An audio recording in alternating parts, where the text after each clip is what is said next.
ஒரு சிலர் படகு மூலமா கங்கையை கடந்து பயணம் செஞ்சுட்டு இருந்தாங்க. அப்ப படகுல இருந்த ஒரு பண்டிதர் தாம் படிச்ச படிப்பை பத்தி எல்லார்கிட்டையும் தம்பட்டம் அடிச்சுக்கிட்டே இருந்தாரு. எனக்கு வேதம் வேதாந்தம் 6 தரிசனங்கள்னு சாஸ்திரம் எல்லாம் படிச்சிருக்கேன்னு சொல்லிக்கிட்டே வந்தாரு. அதோட சக பயணி ஒருவர்கிட்ட, என்னப்பா உனக்கு வேதாந்தம் தெரியுமான்னு கேட்டாரு. அதுக்கு அந்த சக பயணி, இல்லை ஐயா அப்படின்னு பதில் சொன்னாரு.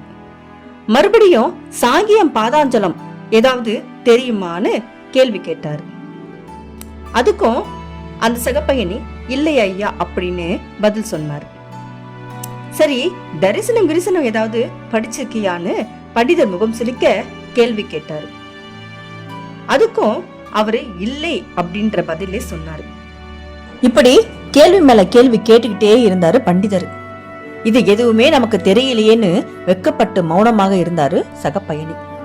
அந்த நேரத்துல பயங்கர சத்தத்தோட பலத்த காத்து வீச தொடங்குச்சு. படகு நிலை குலைஞ்சு கவிழ்ந்து போற சூழ்நிலை ஏற்பட்டுச்சு. அப்போ அந்த சக பயணி பண்டிதரிடம், ஐயா பண்டிதரே உங்களுக்கு நீந்த தெரியுமா அப்படின்னு கேட்டாரு. அதுக்கு பண்டிதரு தெரியாதுன்னு கலங்கியபடி பதில் சொன்னாரு. எனக்கு சாங்கியம் பாதாஞ்சலம் எதுவும் தெரியாது, ஆனால் நல்ல நீந்த தெரியும் அப்படின்னு ஆத்துல குதிச்சு உயிர் தப்புனாரு அந்த சக பயணி. எல்லாருக்கும் எல்லாம் தெரிஞ்சிருக்கணுங்கிற அவசியம் கிடையாது. ஒவ்வொருத்தருக்கும் ஒவ்வொரு திறமை இருக்குங்கிறத இந்த கதை மூலமா நமக்கு தெரியுது. இது போன்ற கதைக்கு நமது யூடியூப் சேனலை சப்ஸ்கிரைப் செய்து தொடர்ந்து இணைந்திருங்கள்.